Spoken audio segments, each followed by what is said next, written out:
Good evening, and we are the Varside from the Varside Arms, coming to you from deepest virtual Tottenham. And with us tonight, we've got Sarah. How are you doing, Sarah? Hey, I'm good, thank you. Yeah, really Good. good. Good to be back. I think it's been 7, 8 weeks Is it really since I've that, been that on. long? Yeah, Right. I've had some antenatal classes. Oh yes, I That I've had remember the those. pleasure of being Yeah. on. So yeah, it's I mean they're quite eye-opening. They're good, but they also like make you feel more comfortable and more terrified at the same Yeah, time they do actually. Yeah. because it's just a really Yeah. strange thing. I So also found that eventually, when it all happened, that all went out the window, and you just kind yeah, of kind of learn on the job, as it were. Yeah, but there we yeah. are. But that's good. Yeah, brilliant. We're also joined by Rich. How you doing, mate? I'm all right. How is everybody else? Well, yeah. Here we are, very chipper after the weekend. Oh yes, yes, yes, very much so. And we're also joined by Lee. How are you, mate? I saw you with your lovely rendition with your acoustic the other night. That was good. Yeah, thank you. Yeah, it's always reluctant to upload those because I'm a bit paranoid that I sound like a wailing cat. But No, it's great actually. I wish more thank you. people would, to be honest, because it's just great to see people You just creating stuff, isn't it? never know what the Twitter sphere is going to do and react. So there's always an Well, element they're of normally tension pretty in there. forgiving, So, aren't they? So yeah, I yeah, suppose most are. Yeah. yeah, But yeah, yeah. no, I'm doing okay. I'm just maybe we'll do some home truths like Antonio Conte is apparently given to Daniel Levy recently, eh? Yeah. So I hear. Yeah, that's right. So we had a couple of games over the weekend. We had the women's game. Did anybody see the women's game? Saw the highlights last night or I did. Yeah, whichever night. Yeah. yeah. Looked like a cracking game from a highlights point of view, didn't it? Yeah, they're doing well, aren't they, at the minute, the women's team? Yeah, playing some really nice football actually. That goal that Ashley Neville scored, that lovely pass into her path was gorgeous, very Hoddle-esque, I thought, and yeah, I thought that was brilliant. We look a good bet for Champions League as well, don't we? Yeah, very close. Yeah, because Yeah, I think there's only 4 points. Are we 4 points off second now, I think? something like that. Yeah, Yeah. two off third. So it's Arsenal, Chelsea, Man U. Arsenal and Chelsea are really hard to dislodge anyway because they're The wankers. they're wankers, obviously. It's a massive achievement to even be this close in the mix. I think that shouldn't be underestimated because last year, I think they probably got a little bit lucky. There was worse teams in the league than them, rather than they were massively impressive. Yeah, we were struggling last year, weren't we? Big time. Yeah. But Rianne Skinner's done a brilliant job. Hasn't she Brilliant just? job this year. Yeah. So that was 4-0 against Brighton, and then the men's team in the FA Cup fourth round also played Brighton. And did anybody have any views on the lineup that Tony picked? I thought it was a strong lineup. I mean, I'm glad he went with a strong lineup. The only surprise was that Dyer wasn't playing, but then again, that apparently that was a precaution because they wanted to, still had the sort of legacy of that muscle tear, and so although he probably game, is, exactly. Yeah. So although he's probably okay, they just didn't. It's not worth the risk. Strong enough team. We look really good. And I suppose we'll get into that, and the subs that came on, where they look promising too. Oh, I don't know, that guy that came on for 20 minutes. Don't know, is he up to it? That's he'll be out on loan this time next week somewhere, won't he? Without a doubt. And I think it's only right, isn't it, really, that we ditch him now, really. Send him to Millwall or somewhere like that, where he can really prove himself. Where he can really learn, can't he, at Millwall? Yeah. But no, it was an interesting lineup. I didn't really have any kind of surprises with the lineup, but I did think that it was interesting that he played Romero in the middle and then he played Sanchez on the right. So when Dyer's there, Romero plays on the right, doesn't he? So I don't know whether he's got in mind for Romero to be in the middle going forward, because he's really good, isn't he? Because when he's actually in play and he's reading the game, he's able to get out to midfield really quick and nick the ball, and that's such a massive benefit because you're already on the attack, aren't you? I mean, he looks like the best buyer we've made in about 5 years. Yeah. Not only was he absolutely, I mean, you come back from an injury after what? He's been out 3 months? Yeah. And then straight in the team and looks like he's up to speed already. That was incredible. Yeah. And he got cramped towards the end, didn't he? But he really ran the show. I mean, the way that he did that sort of a Tongan thing, that's what I think I remember tweeting. He just has that Tongan vibe about him where he was able to take the ball, come out of defence and go out and he was rocketing upfield. That's going to be really exciting this season, I think. Yeah, whether, I think so. You might have one or two, being caught in possession calamities, but to be fair, that's going to be very, very exciting. It's the sort of play we've really, really yearned for. I think that's kind of the price you pay as well, isn't it? For that risk, that reward, you have to be prepared that he's going to lose the ball a couple of times. So, but that's the benefit of a back three, though, isn't it? Yeah, it is. And then potentially whoever's holding in there, whether that be Højbjerg or whoever, then they should really tuck in when he steps out. So the system allows for it in a 4-4-2. That's a lot more unforgiving. Yeah.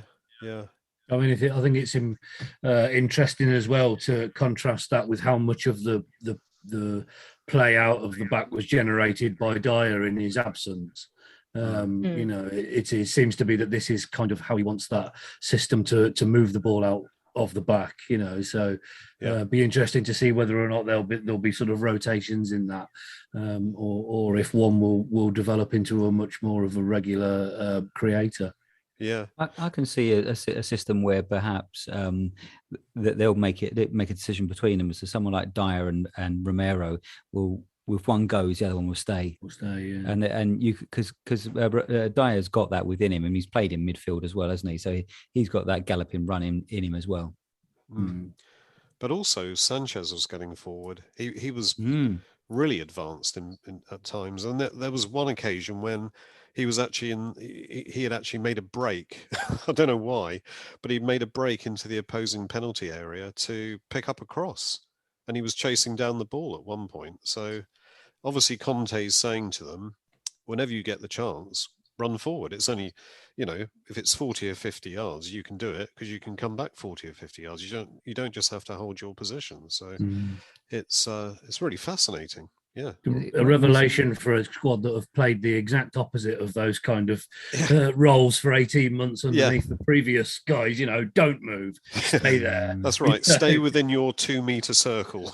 Yeah, it's actually really shocking, isn't it? The turnaround, because we all thought that most of the guys in this team didn't have a future, and whilst I still think a lot of them can be improved on, they're now giving out the level of performance that they should have been. Good coaching. Yeah, it is good coaching. It's a good point, because how do you improve on players that are giving their all? I mean, it is quite hard to improve on players like that, isn't it? I mean, Winksy's doing a decent job at the moment, and I know he's got his faults, but at the same time, he's doing what we want him to do. He's releasing the ball very quickly, looking for forward passes. Yeah, it's great. Yeah, I'm very much enjoying seeing his, I don't know if we can call it a renaissance, but certainly is it an improvement, because it was a monumental fall from grace after that ankle injury, wasn't it? Lost his confidence with that. Completely unrecognisable from the player that we knew before. Yeah, that's right. Yeah, it's obviously we don't know the whole reasons why the team is progressing better, but you get the impression that Conte is probably looking at each individual player and seeing how he can get the best out of them for what he wants, rather than thinking about a system and then trying to fit players into that system.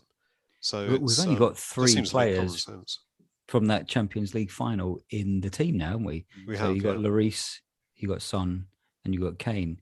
So there's actually been quite a turnover. And but does Kane count? Well, yeah, he was in the final. Just shell of a man, but yeah, he attended the final. Let's put it Yeah. that way. Yeah. Well, let's be honest, he's only attended half of this season as well. Yeah. Although most other finals. Recently been brilliant. I mean, that match He's that found his feet. he was outstanding, I thought, in the Brighton game. In the past few matches, he's been outstanding. Yeah. But the Brighton match, he really looked like peak. In fact, I go as far to say, I don't know if you would agree with this, but I go as far to say at the moment, I think this is the best version of Kane we've seen, because his range of passing, his technique. Okay, he's not hitting the numbers yet because at that slow start at the beginning of the year, but just his all-round game, I think he's showing incredible levels of skill and maturity that I can't think of another player in Europe that's got an all-round game like him for that position. Well, that's right. There isn't really anybody, is there, that plays in that position. I suppose you could look back to the young Rooney, who was able to spray passes around, but he still didn't really hit the figures that Kane is hitting. And even Rooney, when he got to Kane's age, he's more or less done. Yeah, he's more or less cooked by that point, wasn't he? He had started earlier than Kane, I suppose. But yeah, you're right. But yeah, no, he's an exceptional player, isn't he? I mean, Kane's game will, I think, improve with maturity in a way that Sheringham's did, rather than relying on that sort of peak athleticism that Rooney had in his early career, which left him, as a result of all of those injuries and all that shagging. And that drinking, apparently, that he's recently revealed. But, old girls take it out of you. But, he was up all night as well, wasn't he? Because he had to wait for them to put their glass eyes and false teeth back in afterwards. We'll edit that bit out. But this is we're going to have to start calling this the Fighting Cock podcast. Yeah, we haven't quite gotten to the reference of masturbation yet, but anyway. Well, it's in the running order, I say. Yeah. So did any of us have any more points to make on the Brighton game, apart from the fact that we really enjoyed it? Obviously, you were there, Rich, weren't you? And and funnily enough, I sat. So normally, where I am in the ground, I'm right down in the corner of, I don't know, they still call it the shelf side, don't they? I'm at east lower right by the corner flag. Yeah. And so I sat quite high up in the park lane this time and got a much better overall view than I normally get. Yeah, sure. Close to pitch side. So it was really, really nice to be able to see a whole lot more of the system working as a thing, rather than just being able to see how the ball comes to you at the level. The one thing I will say that I did pick up on was, the atmosphere. Obviously, it was a Saturday evening game, so everybody was cooked before kickoff. And as a result, the sort of probably the reasoned in-match analysis of everybody in the ground was not quite up to a normal standard, but I did hear an awful lot of not an awful lot, but a significant amount of people saying, "Oh, Kulusevski, well, he's just like a tall Lucas Moura, look, he's just going to run, he's not letting the ball go, he's not doing this, not doing that." And you think, well, you've been on the pitch for about 8-9 minutes at the time, you just think, fucking hell, lads, never change. Crazy, aren't they? Yeah, I know. It's I've never been that kind of vocal at a football match, coming out with stuff like that, saying, this player's crap. I might swear or do the normal stuff, but when people actually do get really kind of on a player's back, I've never really fully understood it, because it doesn't seem to have any kind of positive side whatsoever. No, I mean, and it was funny because it was sort of almost instantaneous. It's like these guys have been expecting this. Oh, this is what we know. Well, this is what happens when you don't buy the guy that Liverpool bought. Exactly. Easy. And I thought they both had really nice introductions to the side. I thought they both looked really useful. Yeah, I thought so. I thought. Well, you had a point to make about Bentancur and Kulusevski.